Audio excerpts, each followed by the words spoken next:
What's up, YouTube? Welcome back to the Climb the Pocket YouTube page for another episode of Battle in the Trenches. I'm your host, Steve Catalano, with Ryan McGinley. He's at Bootleg Fantasy on Twitter, and I'm at Steve 2.0.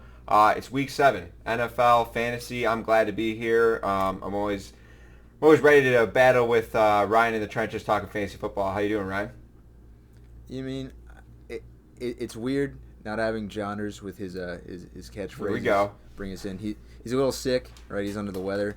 I'm not saying that he's from Chicago, and there's been flu games that we've even talked about on this show with some notable people from Chicago. I thought Jonders was part of the elite group there, but I guess not. But I'm excited to talk fantasy football with you, especially the way you plug things, because everyone's going to know how to subscribe now because it's YouTube in 2019. You might as well do it.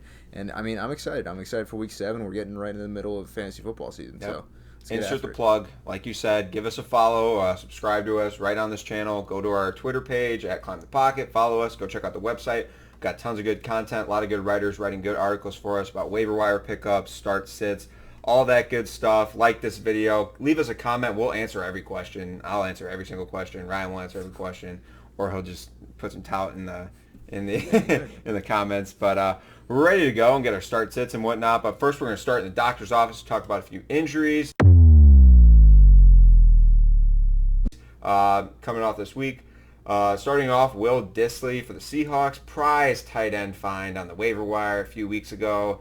He's top 6, top 5 of the position, and now seems to have really injured his Achilles and going to be out for the rest of the season. That's a pretty big hit. Ryan, how do you feel about that impact for the Seahawks for the rest of the season? Yeah, I mean, so going into the year, Russell Wilson was without his main guy in the red zone, and that was Doug Baldwin. And it seemed that Will Dissly was turning into that guy because, I mean, he was running crisp routes. He was finding himself open in the back of the end zone. And Russell Wilson developed a rapport where he trusted him. And, I mean, that's the number one thing for the guy you're throwing the ball to in the end zone. And this is the second year in a row we've seen Will Dissly come out great. I mean, he was great last year, and then he got hurt. And then he was great this year, and then he got hurt again. And it's really unfortunate because, I mean, me and you have both prided ourselves on our waiver wire pickup of Terry McLaurin. My only waiver wire pickup was Will Dissly, and I was super excited to have him, maybe even as a flex the way he was playing, but it's unfortunate to see him go down. I think Russell Wilson will still manage to find a way. I think he's got Nick Vannett or Luke Wilson, whichever tight end is still there. Whichever one's still there. I think it's Luke Wilson. They traded for Luke Wilson or re-signed Luke Wilson, and he's there. So you picking him up?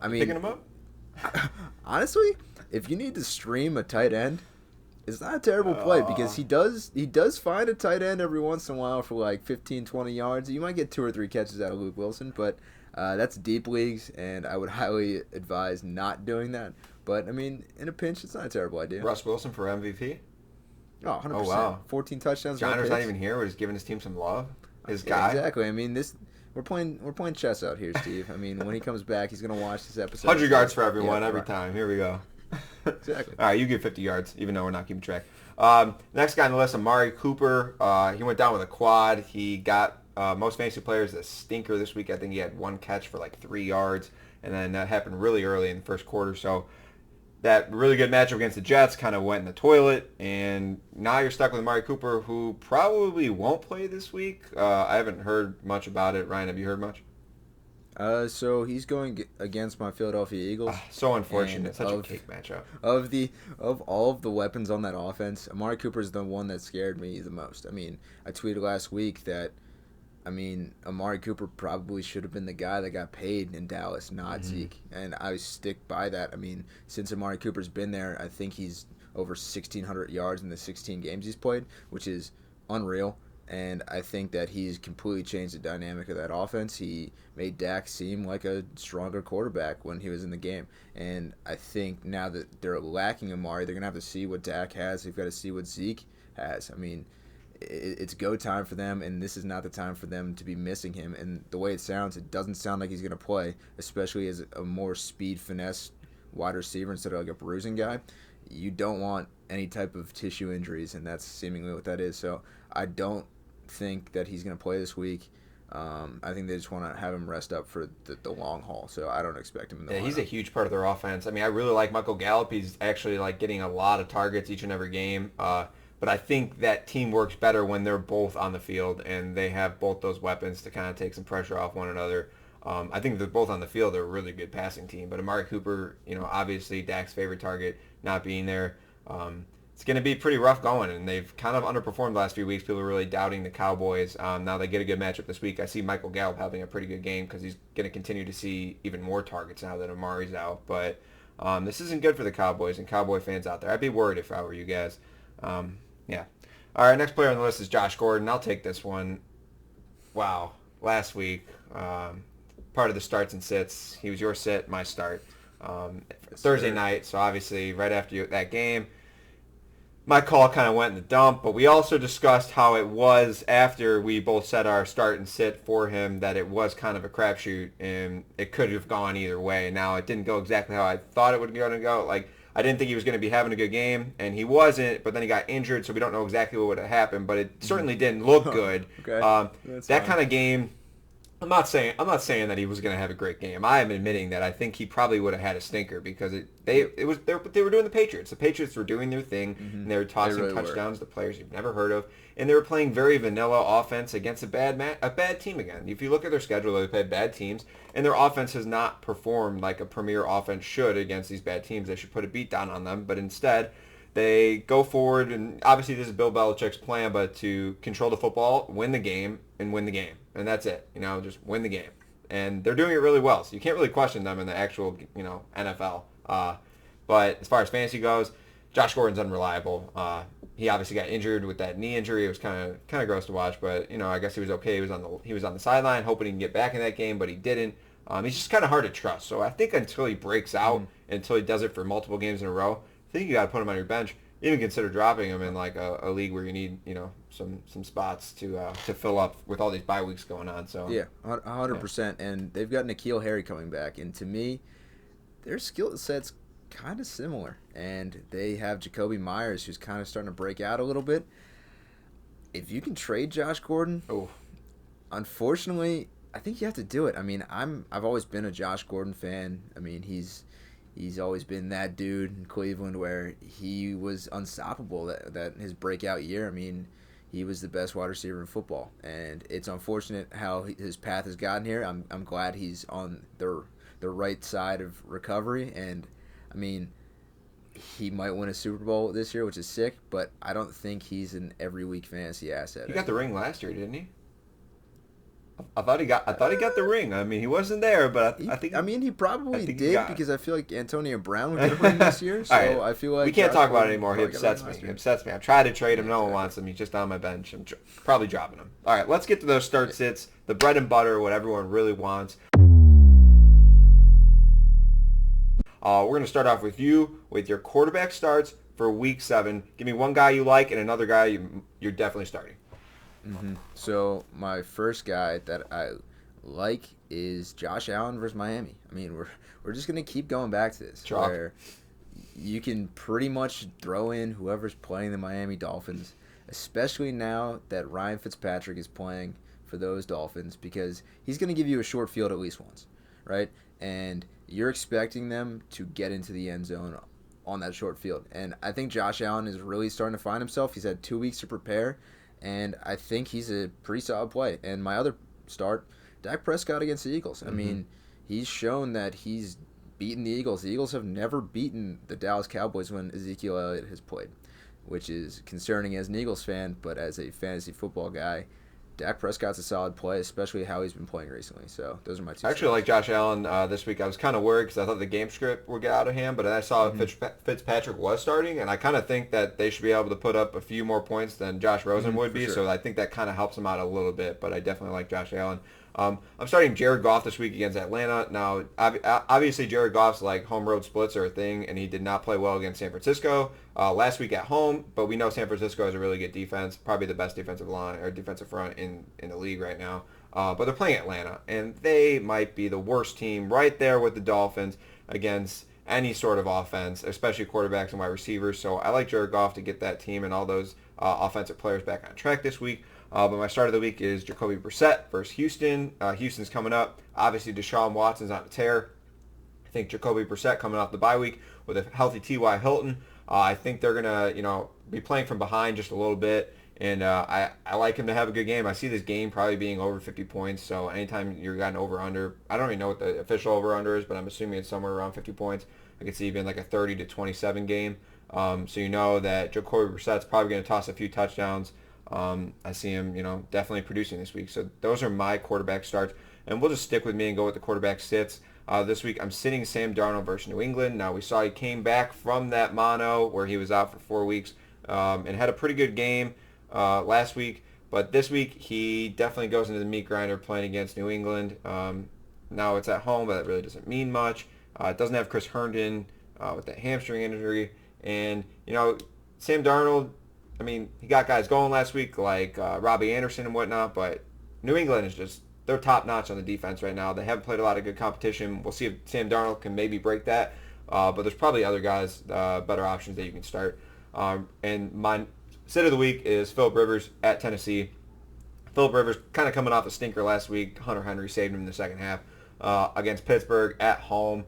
Against Tennessee, Tennessee is allowing 15 fantasy points per game to opposing quarterbacks, and I just don't really like this game for Phillip Rivers at all. He doesn't travel well, especially to the East Coast. And I don't like this whole offense. I've got other players on this, hint, from the Chargers that I'm sitting as well. But I don't like Rivers on the road. I think maybe the only viable guy is maybe Hunter Henry, that just kind of like last week, maybe he bails Phillip Rivers out in the end. But he's going to keep you worried for the first 3 quarters for sure. Who are a couple of quarterbacks that you'd like to sit? Yeah. So I'm sitting Teddy Bridgewater against the Bears. I mean, at this point, fantasy, the facts are out there. I mean, just understanding matchups is key. And whenever you see that a team is playing the Chicago Bears, don't play that guy. Like, it's at this point, it's just comical if you play somebody that's playing the Chicago Bears. We've been saying it for the first 6 weeks. Anybody that's playing the Chicago Bears is going to not hit their projection, and you're going to be very upset. Especially because he may be without Alvin Kamara. So Teddy Bridgewater and Latavius Murray against the Chicago Bears defense is no good for me. So I'm trying to avoid that as much as possible. And I'm also sitting Tom Brady. He's playing the New York Jets, and the New York Jets, pretty good defense. It's kind of been slept on that their defense is actually very good. They gave Carson Wentz a bit of a fit, honestly, when they played the Eagles. I mean, their offense didn't help that case, but when they played the Cowboys and the offense was good, you can see how good the defense actually is. I mean, it's got Jamal Williams on the back end, and it's got that defensive line that's so scary with Quinnen Williams. And, I mean, I love that defensive line. So I'm sitting guys against the Jets, too, because that defense is tough. Yeah, Dak took some pretty big hits in that game. Ooh, Dak took some licks. So, I'd expect that game to kind of be a stinker as well. Both those games probably aren't going to be that great, especially that Bears-New Orleans game. I do not see that being a good game. I don't know what the over-under is in that either. I clearly didn't do my my Vegas scouting report before this recording, but I don't like that game at all. Let's head over to the running back starts. I like Phillip Lindsay this week against Kansas City. Plain and simple, Phillip Lindsay's been getting it done for you in your fantasy team, and he's going against Kansas City, who does not have a good run defense. They're averaging 25 fantasy points per game against Kansas City. And my start of the week is Tevin Coleman at Washington. Tevin Coleman seems to be the guy after he got back last week, and that was his first week back from injury, coming off the bye week as well. And he got in the end zone again. So I like Tevin Coleman to continue to roll against Washington. Definitely like that start. Who are a couple of running back starts that you like? So I'm actually starting the other running back in Denver. I'm starting Royce Freeman. I really like Royce as a pass catcher, honestly. For some odd reason, they've kind of switched the mold of Phillip Lindsay's the between the tackles guy and Royce Freeman's the pass catching back in the last couple weeks. I want to say Phillip Lindsay's got 8 or so targets over the last, I think, 3 weeks. And then I think that Royce Freeman's got more than 5 targets in 4 of the 6 games. So they're starting to rely on Royce Freeman a lot out of the backfield catching passes. And in a matchup against the Kansas City Chiefs, that's pretty needed because, I mean, that's going to be a high-scoring game. I mean, that's where I would go with that. And I'm also starting the Buffalo Bills. I mean, early, they're either going to try to get Devin Singletary involved, and he's going to be a feature, and then they're going to end the game with Frank Gore, or they're going to start the game with Frank Gore, and they're going to finish it off with Devin Singletary when they're up big enough, and they can kind of just ease Devin back into the game. So I think there's going to be tons of work opportunity for both the Broncos backs and the Bills backs. Yeah, I think we're definitely going to have to do a hot sauce bet on this one, on which running back does better. So whatever running back... Are we doing PPR? Whatever you do. Which one you want. Yeah, you're depending on the passes, so we can do full PPR. Do full PPR. Okay. Whatever running back finishes with more points, the opposing person has to drink hot sauce on camera. I don't know how much, but we'll determine that during the week. But it will be on the next recording, so look forward to that. Ryan will be drinking hot sauce. All right, let's go to the running back sits. I'm sitting Joe Mixon versus Jacksonville. Ooh, Joe Mixon has been a disappointment this year. That Cincinnati Bengals offense has been I don't know really how well you thought they were going to do this season, but Joe Mixon definitely a disappointment before you drafted him. But my sit of the week, and maybe you're not sitting him, but you should definitely temper your expectations, is Melvin Gordon at Tennessee. Like I hinted earlier, I don't like this Chargers team going across the country to Tennessee to play the Titans, who have a pretty good defense. And I actually kind of think Eckler isn't going anywhere. Now, last week he didn't have a lot of work. We saw Melvin Gordon get most of the work, but I kind of like Tennessee to be ahead in this game, and I actually kind of see Eckler being like a top 15 RB this week. That's going to be one of my calls. So I see Melvin. What's so funny, man? I think it's a decent call. Yeah. So that's a pretty good call. I just don't think think Melvin Gordon is going to have the type of game script for him to get out and get a bunch of carries. So he's going to have to do pretty good work in the passing game and be efficient in that passing game. So we'll see how they decide. I just kind of like Eckler in that role a little more. So I wouldn't sit Melvin Gordon. I would sit him if you were able to, if you got a better option and a good matchup. But you might be starting him. But just don't expect like a huge breakout game for him. For sure. And with my sit, Steve, I mean, we've talked about him at length before, ad nauseum, if you will. It's Aaron Jones, man. I mean, Aaron Jones might have lost that job on Monday night. I mean, it was teetering that way when the Eagles played the Packers on Thursday Night Football. It felt like that was going to be the game where they had Jamal Williams be the lead back and Aaron Jones be the complimentary. And then Jamal Williams got concussed in that game, so it turned into an Aaron Jones game, which turned into a 4-touchdown Aaron Jones game, just because he was the only guy there. And he got his time to be the lead guy again in the biggest spotlight on Monday Night Football, and he embarrassed himself, unfortunately. As a guy that loves Aaron Jones, it really is. It's tough to say. Everyone loves Aaron Jones. I think he's like one of the most liked players because everyone's been like, 100%. Free Aaron Jones. He's so good. And now we're all just like, Yeah, because you want that guy to succeed because you've been just banging the table for Aaron Jones. Yeah. And it was there. I mean, he got he fumbled, had the chance at redemption, and then didn't catch that wide open. Oh, that was tough to watch. I think he can work himself back into being the lead back down the stretch. It seems like that's kind of what happened last year. I don't know if he's better in colder weather, kind of how Eddie Lacy would turn it on. But I think that the way it is right now for the next week or so, you need to at least temper expectations with Aaron Jones. I mean, he would have had – I think he finished with 7 or so points where without a fumble and with a touchdown, he's almost a 20-point scorer again. So – Aaron Jones, it's tough. The opportunity was there. I don't know if it's going to be there this week. Here's the deal. From a Packers fan, the Aaron Jones scouting report. The Packers, and Matt LaFleur said this, we want to have more of a close to 50-50 split. And clearly you saw that. Now, the last game, it was mostly Jamal Williams, but obviously that's based on Aaron Jones fumbling the ball, dropping a wide open touchdown pass. He kind of knocked himself out of the game.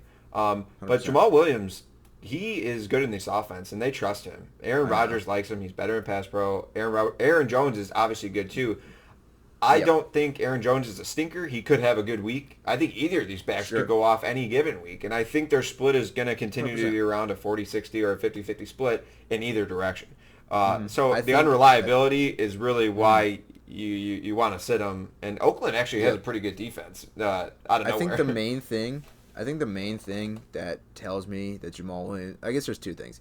The fact that he was the one that scored the touchdown, that's pretty big. And the fact that he had the wherewithal to sit down on the 1 yard line to make sure that they could that was huge. Kick a field goal. You saw Aaron Rodgers yelling at him. There was a camera angle where Aaron Rodgers was yelling for him to get down, and he did. I mean, so you listen to Aaron Rodgers, he runs the team. I mean, if Aaron Rodgers likes you more than the other guy, guess who's playing? Yeah. I mean, so I think it's going to start with Jamal Williams, and depending on how it goes. It stinks if you had him in DFS or something like that, but as a Packers 100%. Fan, I'd love to see that. I mean, the intelligence with that. We saw Todd Gurley do that last year a few times and really pissed some fantasy players off, but 100%. I enjoyed seeing that. That was huge. That really was a big part of them getting that victory, besides the refs, but we won't talk about that. Let's head over to the wide receiver starts. I hinted on this earlier, but my wide receiver start of the week is Michael Gallup versus Philly. Obviously, we're assuming Amari Cooper's going to be out, and Philly has been atrocious. They just let Stephon Diggs go for 3 touchdowns and over 160 yards. His absolute breakout game, and obviously this is the game we expected. And Philly has just been, like I said, atrocious, giving up 32 fantasy points per game to opposing wide receivers. That's a whole lot.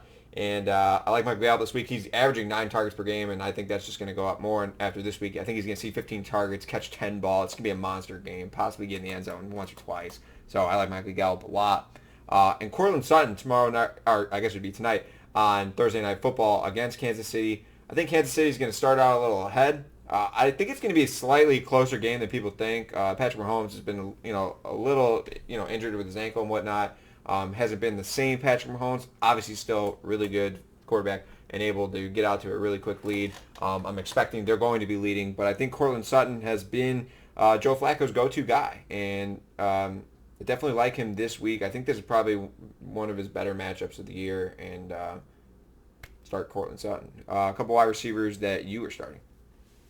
I'm starting the only seemingly healthy wide receiver in Green Bay, and that's Marquez Valades-Scantling.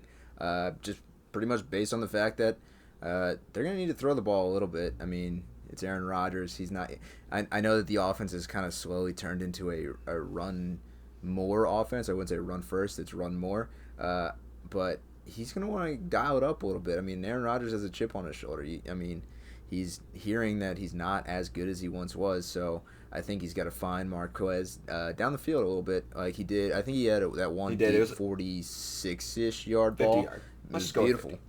50-yard pass. It was a bomb. He came down with it. That was a really good catch by him, actually. Oh, yeah. I mean, he boxed him out. It was a perfect ball, perfect catch. I mean, I think that he's kind of the guy that they need to throw the ball to. Mm-hmm. And I'm starting Auden Tate against the Jacksonville Jaguars just because who's playing defense in Jacksonville on the outside. How about Jalen? Not Jalen. And that's going to be a tough cornerback room to just be in because if you remember a couple weeks ago, Jalen had that spat with the one defensive coach. All the cornerbacks kind of rode for him, and they were like, hey, can you please get out of here, coach? We don't want you anywhere near Jalen Ramsey. Yeah. And Jalen's gone now. So there might be a little, I wouldn't say anarchy, but there's a lot of uncertainty in Jacksonville. Yeah. So fire up Auden. Yeah. All right, let's head over to the wide receiver sits. I'm sitting Allen Robinson versus New Orleans. New Orleans has been really good, especially Marshawn Lattimore as of late. So I don't like Allen Robinson this week. And a sit of the week for me is Robby Anderson versus New England. I talked about Sam Darnold. I don't like him this week. Robby Anderson, kind of a breakout game with that really long touchdown from Sam Darnold. We know they have a rapport and chemistry, but I don't see that getting done against New England this week.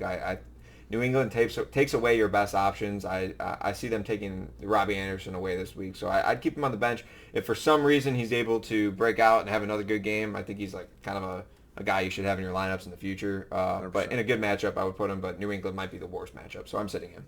Definitely. And I'm sitting my boy, Steve, and your boy. You're sitting all these guys. Aaron Jones, you're sitting this guy. I got to. I mean, listen to Field Yates. He knows more about football than I do. And he tweeted 2 days ago, Mike Evans, Chris Godwin, Odell Beckham Jr., Robert Woods, Cooper Kupp, and Brandon Cooks combine against the 49ers this season. 14 catches, 143 yards, 1 touchdown. That's not good. And Scary Terry's got me throwing to him. So I don't know. Him and Case Keenum got something. I think they got something. They do for sure. I mean, they've got something, but I wouldn't say connected in a touchdown every game. Every game they play together. I mean, they have something right, but Case Keenum does not have a lot of anything. It all goes to him. Everything he's got. Yeah, I mean, especially this week where you think that Terry's going to save you from some bye weeks, temper some expectations. I mean, he's been on my bench for most of the year just because, I mean, I've had better options, but he's kind of turned himself into a borderline wide receiver one. But, I mean, you kind of have to sit him. If you can sit him, sit Terry. He's a bye week. Probably got to start. The bye weeks are brutal. I'm starting Terry because I don't have DJ Moore in my game. It's a temper expectation. Terry's in my lineup, so I'm not sitting him, but don't expect the 20-point outburst that you've been seeing. All right, let's fire off some tight ends real quick. A couple tight ends I like to start. Evan Engram against Arizona. I mean, obviously you're always going to start Evan Engram, but this is our weekly Arizona chalk. So he's playing Arizona. Expect him to go for 400 fantasy points. And then Gerald Everett at Atlanta. Like I said, I like Jared Goff this week. I think he's going to have to throw a lot. Well, he won't have to throw a lot. They're just going to throw a lot, especially if Todd Gurley's out. So I like Gerald Everett. He's been seeing a lot of targets lately. After that big game he had a few weeks ago, he kind of had a stinker last week, but I like him to continue to see those targets, possibly have a good game this week. And the tight end I'm sitting is Jared Cook against Chicago. Ryan talked about that. Yeah. Sit those guys. What about your tight ends? Yeah. You know how there's always one guy that ruins your favorite team every single week? Or every single time they play. That's Jason Witten against the Philadelphia Eagles, especially without Amari Cooper. So I'm starting Jason Witten, and I'm sitting Eric Ebron because, one, I feel like the tight ends are starting to figure themselves out a little bit. I mean, there's tight ends that you know that are going to be pretty solid each week. I mean, there's about 10 that are pretty good, and Eric Ebron was supposed to be one of them. He is no longer one of them. It's been Jack Doyle. I mean, we saw Ebron in the red zone. But that's it against Kansas City, and then they had the bye last week, so it's been a while since we've seen Eric Ebron be any good. Start, sit, cut Eric Ebron. That's enough tight end talk, man. This show should be called Ryan Roast Philly. I feel like every week you were just constantly attacking your birds. Obviously, they have a bad defense, so it really sets up for it. You know your Love's favorite weakness, and I am wearing a Carolina Panthers T-shirt right now, which doesn't help my brand, but it's Luke Kuechly, so that is kind of cool. He's a great guy. All right, let's head over for the Twitter follower questions. We're gonna fire a few of these out. This first one's from Hell Migos. What's your outlook? What are you laughing at? What's your outlook on Sony Michel for the rest of the season? This one's for you, Ryan. Make it quick. What do you got? Big fan of the Migos as a music group per se.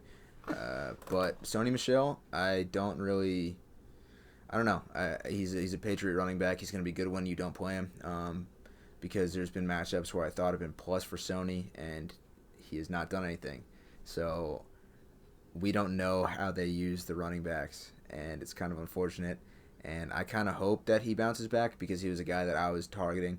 He's in my Scott Fishbowl league, and it is brutal setting a lineup where I was supposed to have a good running back core, and it's Sony Michel, and that's it. So I hope he's better than how he's been. He's broken a couple tackles, so. Oh, that's good. That response was Versace. This next question is from Mr. Colorado 79. I love Colorado. Good place.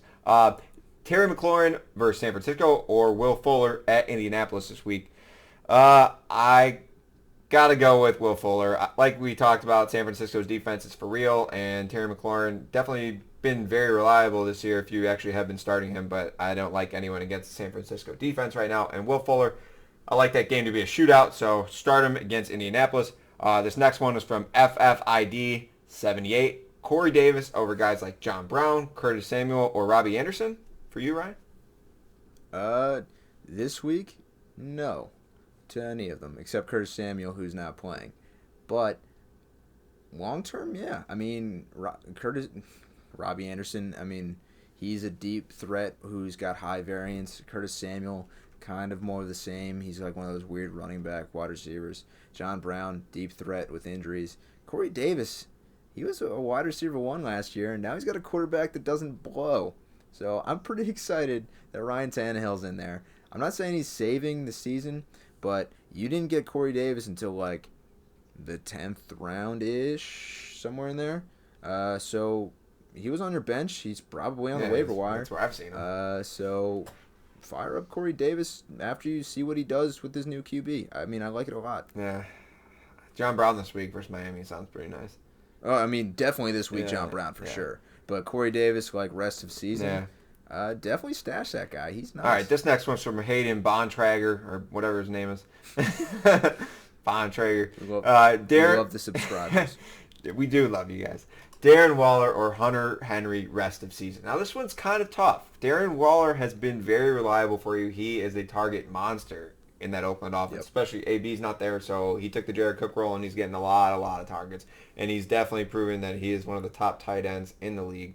But Hunter Henry just came out that 26-burger-and-a-half PPR league last week out of nowhere. And I kind of think he's what Phillip Rivers has been looking for. You know, he's kind of been struggling lately.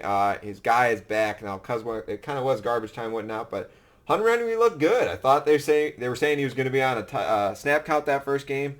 I don't know if he was. I did no research before this. I don't think he was. He obviously they were probably like, wow, he's killing it. He's our best player. Keep him out. Get him out there. You don't want Virgil Green out there. Coach, my knee's hurting a little bit. Get out there. I'm sure that's how it went. But I kind of like Hunter Henry. I don't know. I kind of want to pick him. I drafted him this year in a few leagues, and I had to drop him and pick him back up. Now my guy's back, so I think I like Hunter Henry. This is not a good question, but I'm taking Hunter Henry. That's all we got for you guys today. It's NFL Week 7 Fantasy. Good luck in all your leagues. Subscribe to our channel. Like this video. Leave a comment, a start-sit question, maybe something that we didn't answer on the show, and we will definitely answer. Go follow us on Twitter at ClimbThePocket. Go to our website, climbthepocket.com. Ryan, thanks for hanging out. You got any last words? Of course. I mean, I'm excited for another week, Steve. I mean, it's unfortunate that Jonders came down with the coughs. I don't know what he has. But, I'm excited just to, talk football in the group chats, So, yeah. Go football. All right. Good luck, everyone. Thanks for checking us out. See ya.